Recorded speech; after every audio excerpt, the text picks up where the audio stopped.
ప్రశ్న.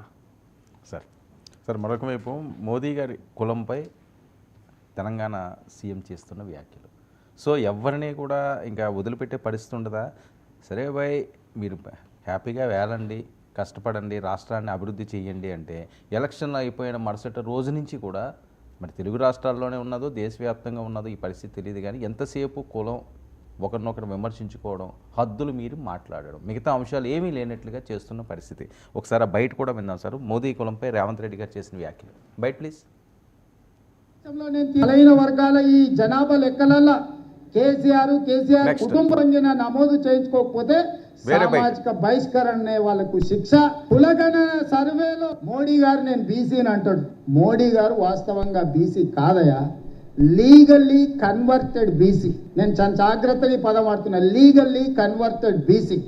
2001 వరకు ఆయన ముఖ్యమంత్రి కానంత వరకు ఆయన కులము గుజరాత్ రాష్ట్రంలో ఉన్నత వర్గాలలో ఉండే. ఆయన ముఖ్యమంత్రి అయినాక ఆ కులాన్ని తీసుకొచ్చి బీసీలో కలుపుకున్నాడు చట్టం చేసి. ఆయన పుట్టుకతో బీసీ కాదు, నరేంద్ర మోడీ గారు పుట్టుకతో బీసీ కాదు, పుట్టుకతో ఉన్నత కులము. కానీ 2001లో ఆయన ముఖ్యమంత్రి అయిన తర్వాత ఆయన కులాన్ని తీసుకొచ్చి బీసీ కులాలను కలిపి. ఇప్పుడు కులాల అంశం మాట్లాడు, దీని మీద ఇంకా బీజేపీ వాళ్ళు రివర్స్ పోయారు. అసలు మీ రాహుల్ గాంధీ ఇదేం కులం, రాహుల్ గాంధీ ఎక్కడి నుంచి వచ్చాడని ఇంకా మొదలైంది. అంటే ఇప్పుడు మోడీ కులాన్ని అవహేళన చేసే రీతిలో మాట్లాడలే రేవంత్ రెడ్డి. మోడీ ఏ కులం అని అన్నాడో అనలే కదా, మోడీది ఏ కులం అనలే, ఒక ఫ్యాక్ట్ ఆఫ్ హిస్టరీని సైట్ చేశాడు. అంటే Modi chief minister of Gujarat అయ్యేదాకా ఆయన పుట్టినటువంటి కాస్ట్ ఓసీలో ఉంది. ఆ తర్వాత ఆయన ముఖ్యమంత్రి అయ్యాక దాన్ని బీసీ జాబితాలో చేర్చారు. ఆయన లీగల్లీ కన్వర్టెడ్ బీసీ అంటే, కానీ బై బర్త్ బీసీ కాదు. అంటే ఆయన పుట్టే సమయంలో ఆ కులం బీసీ కులాల్లో లేదు అన్నాడు తప్ప, ఇలా మోడీని అవమానించింది ఎక్కడుంది, కులాన్ని అవమానించింది ఎక్కడుంది? రాహుల్ గాంధీ ఏ కులం అని చర్చ ఎక్కడిది వచ్చింది? సో రాహుల్ గాంధీ ఏ కులం గతంలో కూడా ఇలా మాట్లాడారు బీజేపీ వాళ్ళు, కొత్త కాదు. ఇప్పుడు ఆడ ఇష్యూ మోడీ ఏ కులం అని అడిగితే తప్పు, డెఫినెట్గా తప్పే. మోడీ నీది ఏ కులము అని అడిగితే, మోడీ కులానికి ఉన్న బీసీ స్టేటస్ పైన ఎందుకు ఈ మాట అంటున్నారు? పదే నరేంద్ర మోడీ నేను బీసీ ఓబీసీని అని చెప్తున్నాడు కదా. అంటే బీజేపీ ఏమో ఓబీసీ ఐడెంటిటీని తన రాజకీయ ప్రయోజనాలకు వాడుకున్నప్పుడు ప్రత్యర్థులు ఆ ఓబీసీ ఐడెంటిటీ కాదైనది వాస్తవంగా ఆయన ఓసీఏ. తర్వాత ఆయన ముఖ్యమంత్రిగా అయ్యాక తాను పుట్టిన కులాన్ని బీసీ జాబితాలో చేర్చుకున్నారు. ఆయన లీగల్లీ కన్వర్టెడ్ బీసీ అంటే అది పొలిటికల్ క్రిటిసిజం అవుతుంది, పర్సనల్ క్రిటిసిజం అవుతుంది. ఇప్పుడు రేవంత్ రెడ్డి చేసింది ఒక పొలిటికల్ క్రిటిసిజం, పర్సనల్ క్రిటిసిజం కాదు. ఆయన ఈ రాహుల్ గాంధీ ఏ కులం అనేది పర్సనల్ క్రిటిసిజం అవుతుంది. పొలిటికల్ క్రిటిసిజం వేరు, పర్సనల్ క్రిటిసిజం వేరు. పర్సనల్ క్రిటిసిజాన్ని మనం అంగీకరించకూడదు, పొలిటికల్ క్రిటిసిజం వేరు కదా. మనము నేను ఓబీసీ అని ఒక ప్రధానమంత్రి పదే ఎన్నికల్లో ప్రచారంలో చెప్పుకున్నాడా లేదా? మన ఇప్పటికీ కూడా బీజేపీ మేము బీసీని ముఖ్యమంత్రి చేస్తాం అని మాట్లాడేందా లేదా ఎన్నికలప్పుడు? మరి మా ప్రభుత్వంలోనే బీసీలకు ఎక్కువగా రాజకీయ ఎంపవర్మెంట్ జరిగింది అని చెప్పుకుంటున్నారా లేదా? అంటే Bharatiya Janata party OBC identity politics నడిపినప్పుడు కాంగ్రెస్ పార్టీ కామ్గా కూర్చోవాలంటే ఎట్లా సాధ్యమవుతుంది? రాజకీయాల్లో సహజమే కదా. సో అందువల్ల రాహుల్ గాంధీ కులాన్ని బీజేపీ ప్రశ్నించిన, మోడీ కులాన్ని రేవంత్ రెడ్డి ప్రశ్నించిన తప్పే.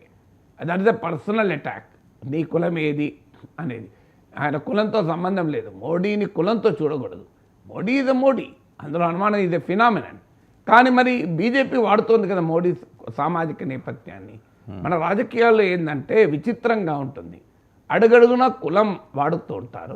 మళ్ళీ ఆ మాట అంటే భయంకరమైన కోపం, హిపోక్రసీ. కులమా చచ్చ కులానికి సంబంధం లేదండి అంటారు. చేసేదంతా కుల రాజకీయాలే. ఆ మాట చెప్పకూడదు. ఎందుకంటే వాస్తవంగా ఒకటి మనం చెప్పాలి, ఏ కుల రాజకీయాలు నడిపే వాళ్ళైనా నిజంగా ఆ కులంలో ఉన్నవారికి ఏం లాభం జరుగుతుందండి? ఇప్పుడు రాజశేఖర రెడ్డి ముఖ్యమంత్రి అయ్యాడు. ఆ రోజుల్లో నా డ్రైవర్ రెడ్డి. సో నేను నవ్వుతూ రాజశేఖర రెడ్డితో అన్నాను, నేను నాకు డ్రైవర్ కూడా రెడ్డి, పాపం డ్రైవర్గా ఉన్నాడు, మీరు సీఎంగా ఉన్నాడు. ఇప్పుడు చంద్రబాబు నాయుడు ముఖ్యమంత్రి, ఆయన సామాజిక వర్గం వాళ్ళు పేదలు లేరా అండి? చిన్న వ్యాపారాలు చేసుకుని బతుకుతున్న వాళ్ళు లేరా పాపం? జగన్మోహన్ రెడ్డి ముఖ్యమంత్రి ఉన్నప్పుడు ఆయన సామాజిక వర్గం వాళ్ళు లేరా? అందువల్ల ఇది ఎవరు లాభపడతారంటే కులము అనేది ఎవరికి ఒక ఇకో సిస్టమ్ అన్న పదం నేను ఆ మధ్య వాడితే కొంతమందికి అభ్యంతరం అనిపించింది. ఇకో సిస్టమ్ ఏంటి అంటే కొంతమంది పెద్దవాళ్ళు, రాజకీయ నాయకులు, కాంట్రాక్టర్లు, వ్యాపారులు, ఇదొక సర్కిల్ ఏర్పడుతుంది. వెస్టెడ్ ఇంట్రెస్ట్ కామన్ థ్రెడ్ కనుక్కుంటారు కులం అనేది. వాళ్ళు లాభపడతారు తప్ప సాధారణ ప్రజలకు ఎప్పుడూ లాభం ఉండదు. మీకు సాధారణ ప్రజలకు ఎక్కడా ఎప్పుడు లాభం ఉండదు కులంతో లాభపడే వాళ్ళు రాజకీయ నాయకులు, కాంట్రాక్టర్లు, పెద్ద పెద్ద ఇండస్ట్రియలిస్టులు, వ్యాపారులు, వీళ్ళు లాభపడతారు. సాధారణ ప్రజలకు ఏం లాభం అండి? అంటే సాధారణ ప్రజల్లో ఉండే ఒక సహజమైన కులాభిమానాన్ని, వాళ్ళందరూ ఏదో ద్వేషంతో కూడా కాదు, నా కులం పైన నాకు అభిమానం అని అభిమానించుకుంటుంటారు. ఆ సాధారణ ప్రజల్లో ఉండే కులాభిమానాన్ని తమ ప్రయోజనాల కొరకు, తమ రాజకీయ ఆర్థిక వ్యాపార ప్రయోజనాల కొరకు కొద్దిమంది ఉపయోగించుకుంటారు. ఆ కొద్ది మందిని ఇకో సిస్టమ్ అంటారు. ఆ కాస్ట్ ఇకో సిస్టమ్ అంటే ఆ కొద్ది మంది, నిజంగా జనం కాదు. నిజంగా తెలుగుదేశం అధికారంలో ఉన్న, వైసీపీ అధికారంలో ఉన్న, వారి వెనకాలన్న సామాజిక వర్గాల ప్రజలకు ఏం లాభం జరిగింది నాకు చెప్పండి. ఏమైనా ప్రత్యేకంగా ఆ సామాజిక వర్గాన్ని రైతులు ఇచ్చారా? కొన్ని సందర్భాల్లో తమ వాళ్ళకి ఇస్తే ఏమన్నా అంటారేమో, అనుకుంటారేమో అని భయాన్ని కూడా ఇవ్వరు. కరెక్ట్, నిజంగా చెప్పాలంటే. సో అందువల్ల మీరు ఎక్కడైనా చూడండి. కానీ ఈ కాస్ట్ ఇకో సిస్టమ్ అనేది వెస్టర్న్ ఇంట్రెస్ట్లు వాడుకునే ఇకో సిస్టమ్. అందువల్ల పాలిటిక్స్లో కాస్ట్ లేదు అని భ్రమపడద్దు, హిపోక్రసీ అది. పాలిటిక్స్లో కాస్ట్ ఉన్నప్పుడు, కాస్ట్ను ఒక రాజకీయ పార్టీ ఆయుధంగా వాడుకుంటున్నప్పుడు, మరో రాజకీయ పార్టీ చాలా అలా దాన్ని ముట్టుకోవద్దంటే ఎట్లా సాధ్యమవుతుంది? సార్, అందువల్ల నరేంద్ర మోడీ పదే తన ఓబీసీ అస్తిత్వాన్ని ఉపయోగించుకుంటుంటే, ఆయన ఓబీసీ అని బీజేపీ వాళ్ళు చెప్పుకుంటుంటే, చూడు మా ప్రధానమంత్రి ఓబీసీ, దేశంలో మా కాంగ్రెస్ పార్టీ ఓబీసీని ప్రైమ్ మినిస్టర్ చేయగలుగుతుందా అని ప్రశ్నిస్తున్నప్పుడు మరి రేవంత్ రెడ్డి చెప్పకుండా ఏం చేయాలి చెప్పండి? నిజమే మోడీ ఓబీసీ, బీసీలకు న్యాయం చేసేది బీజేపీయే, బీసీలందా బీజేపీకి ఓటేయాలి అని చెప్తాడు ఎవరైనా Congress CM. Sir, Congress CM ఏం చెప్పాలి? కాంగ్రెస్ సీఎం చెప్పాల్సింది ఏంటి? అయ్యా మీ ప్రధానమంత్రి ఓబీసీ అస్తిత్వాన్ని వాడుకుంటున్నారు, కానీ ఆయన ఓబీసీ అస్తిత్వం నిజం కాదు అన్నాడు. ఇది ఫ్యాక్ట్ అని ఆయన అంటున్నాడు. కాదు ఎవరైనా క్వశ్చన్ బీజేపీ వాళ్ళు, నిజమా కాదా? రేవంత్ రెడ్డి చెప్పింది నిజమా కాదా? లేదు, గుజరాత్ ముఖ్యమంత్రిగా నరేంద్ర మోడీ బాధ్యతలు చేపట్టక ముందే కనుక ఆయన పుట్టిన సామాజిక వర్గం ఓబీసీ అయితే let us say Revanth Reddy is wrong. Sir, Revanth Reddy is coating a fact of history కదా. ఆయన పుట్టిన కులం, ఆయన పుట్టిన సమయంలో బీసీ కాదు, ఆయనే ముఖ్యమంత్రి అయ్యాక దాన్ని బీసీగా మార్చుకున్నారు. ఇది లీగల్లీ కన్వర్టెడ్ బీసీ. అది కదా విమర్శ. పదం కూడా నేను జాగ్రత్తగా పదం వాడుతున్నాను. అందువల్ల మోడీది ఏ కులము అని అడిగితే ఖచ్చితంగా తప్పే. వ్యక్తిగతంగా మోడీని అనే అధికారం, హక్కు ఎవరికి లేదు. కానీ పొలిటికల్ ఐడెంటిటీ, పొలిటికల్ క్రిటిసిజం వచ్చినప్పుడు ఖచ్చితంగా ఆపరు కదా. ఇప్పుడు రాహుల్ గాంధీ ఏ కులం అని అడగడం, అది పొలిటికల్ క్రిటిసిజమా, పర్సనల్ క్రిటిసిజమా? అది పొలిటికల్. రాహుల్ గాంధీ ఏ కులం అంతో సంబంధం ఏంటి? రాహుల్ గాంధీ భారతీయుడు. రాహుల్ గాంధీ ఎవరంటే దేశం కోసం ప్రాణాలు అర్పించిన రాజీవ్ గాంధీ కొడుకు. రాజీవ్ గాంధీ విధానాల మీద చాలాసార్లు నేను విమర్శించాను. కానీ రాజీవ్ గాంధీ తీవ్రవాదుల చేతుల్లో చనిపోయిన ఒక దేశ ప్రధాని కొడుకు. రాజీవ్ గాంధీ రాహుల్ గాంధీ ఈ దేశ కోసం ప్రాణాలు అర్పించిన ఒక ప్రధానమంత్రి మనవడు. ఇది కావాలా, ఆయన ఏ కులం కావాలా అని మీకు? ఇందిరాగాంధీ ఎమర్జెన్సీని తీవ్రంగా విమర్శిస్తాను నేను ఇప్పటికీ కూడా. But let us not ignore their history కదా. అవును, ఇప్పుడు తీవ్రవాదుల చేతిలో చనిపోయిన వ్యక్తి కొడుకు ఇది ఏ కులం అయితే ఏంటండి? ఒక మార్టిన్ కొడుకు కదా. తీవ్రవాదుల చేతిలో చనిపోయిన ఒక ప్రధానమంత్రి మనమడు కదా. అది సరిపోదా నీకు కులం కావాలా? నవభారత నిర్మాత ముని మనమడు కదా. స్వాతంత్రం కోసం నెహ్రూ పోరాడలేదా? మీరు కాదని మీరు అనండి. అందువల్ల ఈ హిస్టరీని కాదు, ఏ కులం ఏంటండి నాకు అర్థం కాదు. అరే ఈ దేశానికి ఇంత చరిత్ర ఉన్న కుటుంబం కదా. ఆ చరిత్రలో నేను డిఫర్ కావచ్చు, ఒప్పుకుంటాను. నెహ్రూ విధానాలతో డిఫర్ కావచ్చు, ఇందిరాగాంధీ విధానాలతో డిఫర్ కావచ్చు, రాజీవ్ గాంధీ విధానాలతో డిఫర్ కావచ్చు. కానీ ఇండియన్ హిస్టరీలో ఆ కుటుంబానికి పాత్ర లేదన్నామా? సార్, మరి వారి కొడుకు కదా, వారి కుటుంబంలో పుట్టినోడికి కులం ఏంటి నీకా? నీకు రాహుల్ గాంధీ కులం అని అడగడం ఇది కాస్ట్ హిస్టరీ మార్క్ కదా. అయితే దీనికి ఒక ప్రశ్న వస్తుంది, మరి రాహుల్ గాంధీ వాడుకోలేదా? ఆయన వెళ్ళి నేను బ్రాహ్మణుడిని అని చెప్పుకున్నాడు, ఆ పలానా గోత్రనాథుడు చెప్పాడు. చెప్పాడు.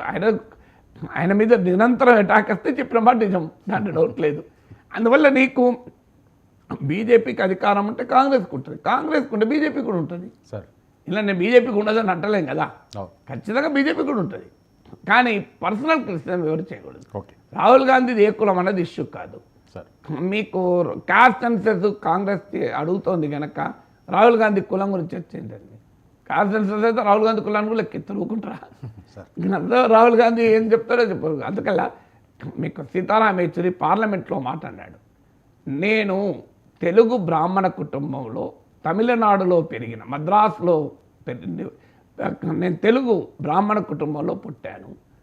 నా భార్య మైసూరుకు 18వ శతాబ్దంలోనో 19వ శతాబ్దంలో వలస వచ్చిన రాజ్పూట్ తల్లికి కాశ్మీరీ చిస్టీస్ సుఫీ తండ్రికి పుట్టిన బిడ్డ.